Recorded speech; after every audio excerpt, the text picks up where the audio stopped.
600 ఇళ్ళు ప్రతి నియోజకవర్గంలో ఆల్రెడీ మంజూరు చేసినాం. పేదలకు ఇండ్లు ఇవ్వబోతున్నాం. రైతు భరోసా పథకం కింద ప్రతి పేదవాడికి 1 ఎకరం, 2 ఎకరాలు, 3 ఎకరాలు, 4 ఎకరాలు, 5 ఎకరాల పైన ఉండే వాళ్లకు వరుసగా ఖాతాలలో వాళ్లకు రైతు భరోసా పథకం నిధులు వేసినాం.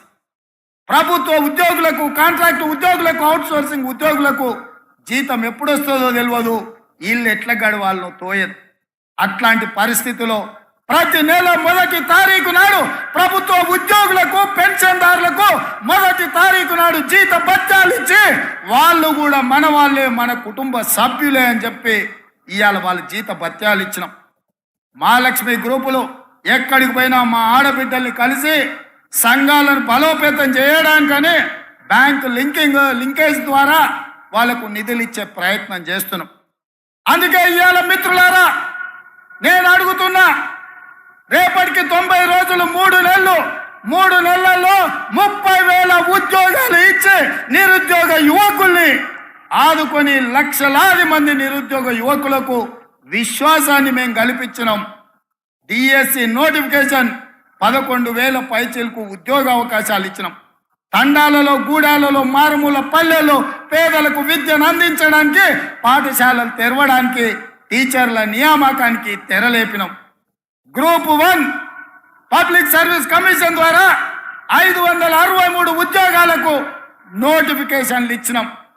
ఒక్కొక్కటిగా కేసీఆర్ చిక్కుముళ్ళేసి కాకి లెక్కలు చెప్పి తెలంగాణను సర్వనాశనం చేస్తే 10 ఏళ్లలో 100 ఏళ్లకు సరిపోయే విధ్వంసం సృష్టిస్తే ఒకటిగా శకలాల నుంచి తెలంగాణను బయటికి తెచ్చే ప్రయత్నం చేస్తున్నాం. మిత్రులారా, ఇవాళకి 89 రోజులైంది.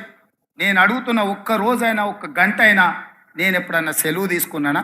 నా మంత్రులు ఎప్పుడైనా అందుబాటులో లేరా? మీకోసమే కదా సచివాలయంలో వచ్చి కూర్చుంటుంది. ఇవాళ వేలాది మంది సచివాలయానికి వచ్చి కాగితాలు ఇచ్చిపోతున్నారు కదా. ఇవాళ జ్యోతిరావు పూలే ప్రజాభవన్లో ప్రతి అధికారి అక్కడ కూర్చొని ప్రజలు ఇచ్చే వినతి పత్రాలు చూస్తున్నాం కదా. ఎప్పుడైనా సెలవు తీసుకున్నానా మిత్రులారా? ఎప్పుడైనా అలసిపోయినట్టుగా అనిపించినా, నా కష్టం వచ్చినా, కాలును వచ్చినా అదిమి పెట్టుకొని ఓపికగా ప్రజలు విశ్వాసంతో, నమ్మకంతో ఒక గొప్ప బాధ్యత తెలంగాణ రాష్ట్ర ముఖ్యమంత్రికి ఇచ్చినారు. దాని బాధ్యతతో నిర్వహించాలని చెప్పి నేను ప్రయత్నం చేస్తున్నా కదా మిత్రులారా. ఎవరికైనా ఎప్పుడైనా ఏమైనా అన్యాయం ఏం చేసినామా? ఇవాళ ఎందుకు 3 నెలలు, 6 నెలలు ఈ ప్రభుత్వాన్ని పడగొడతామని ఇక్కడ కేడీ అంటుండు, అక్కడ మోడీ అంటుండు. మీరు ఒక్కసారి ఆలోచన చేయండి. ఏమిటి దుర్మార్గం అని నేను అడుగుతున్నా. కేసీఆర్ ఎన్నికైతే 10 ఏళ్ళు ముఖ్యమంత్రిగా ఉండొచ్చు. నరేంద్ర మోడీ ప్రధానమంత్రిగా ఎన్నికైతే 10 ఏళ్ళు ఆయన ఢిల్లీలో దర్బార్ చెలాయించవచ్చు. మరి ఇవాళ ఇందిరమ్మ రాజ్యం, పేదోళ్ళ ప్రభుత్వం వస్తే 6 నెలలు కూడా ఉండనియారంట. ఇదెక్కడ న్యాయం, ఇదెక్కడ ధర్మం అని నేను అడుగుతున్నా. ఇది న్యాయమా? మీరు ఆలోచన చేయండి. ఏం ఉద్దేశం, ఏం ఆలోచన? అక్కడ మోడీ అయినా, ఇక్కడ కేడీ అయినా ప్రజల చేత ఎన్నికైన ప్రభుత్వం 40% ఓట్లతోని గెలిచిన ప్రభుత్వాన్ని పడగొడతామంటే ఇది ప్రజాస్వామ్యానికి, దేశానికి మంచిదా అని నేను అడుగుతున్నా. విజ్ఞులు, మేధావులు ఆలోచన చేయాలి. దుర్మార్గమైన రాజకీయాలను పాత్ర వెయ్యాలి. ఎందుకు పడగొడతామంటున్నారు మా ప్రభుత్వాన్ని? అంటే పార్టీ ఫిరాయింపులు, పార్టీలను చీల్చడం, ప్రభుత్వాలను పడగొట్టడమే మీ నీతి, మీ జాతి అని నేను అడుగుతున్నా. ఒక పాలమూరు బిడ్డ, ఒక రైతు బిడ్డ ఇవాళ కుర్చీలో కూర్చుంటే చూసి ఓర్వలేకపోతురా? ఏం మా పాలమూరు బిడ్డలకు అర్హత లేదా? మేము చదువుకోలేదా? మాకు హక్కులు లేవా? మేము ఈ రాష్ట్రంలో ప్రజలం కాదా? 4 కోట్లలో మేము లేమా? ఈ 4 కోట్ల ప్రజల కష్టాలలో మేము పోరాటం చేయలేదా? మేము తెలంగాణ ఉద్యమంలో లేమా? తెలంగాణ ఉద్యమంలో ఆ బేకార్ గారిని నుంచి పార్లమెంటుకు పంపించింది మేం కాదా?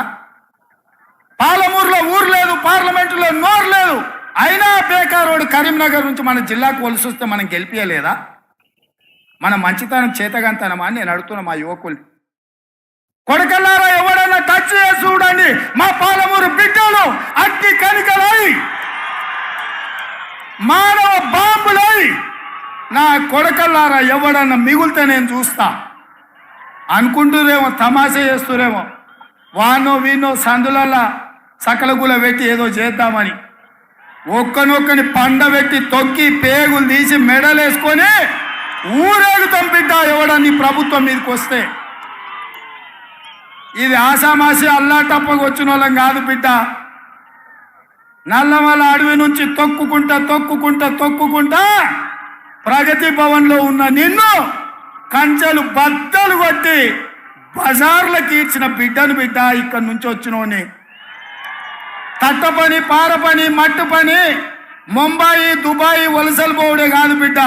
నీలాంటి వాళ్ళని గోతి తీసి పొందబెట్టేది కూడా మాకు తెలుసు. ఆయన నల్గొండలో మాటల సందర్భంలో మా ఉత్తమన్న, జానన్న, ఎంకన్నా ఉండి మా జిల్లాలో మొత్తం గెలుస్తామన్నారు.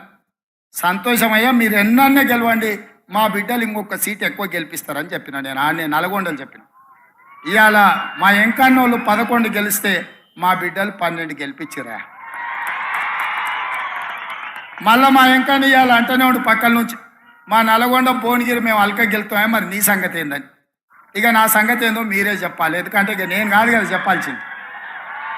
మరి మన నాగర్ కర్నూలు, మన మహబూబ్నగర్ గెలవాలనా లేదా? మరి గెలవాలంటే ఎవరు కష్టపడాల్సింది? మన 12 మందిని గెలిపించింది మీరే కదా. మరి రేపైనా ఈ 2 గెలిపించాల్సింది, తెలంగాణలో 14 గెలిపించడానికి ఆశీర్వదించాల్సింది మీరే కదా మిత్రులారా. ఇవాళ నేను ఒకటే మాట చెప్పదలుచు. 94 నుంచి 2004 వరకు తెలుగుదేశం పార్టీ అధికారంలో ఉంది. 2004 నుంచి 2014 వరకు డాక్టర్ వైఎస్ రాజశేఖర రెడ్డి గారి నేతృత్వంలో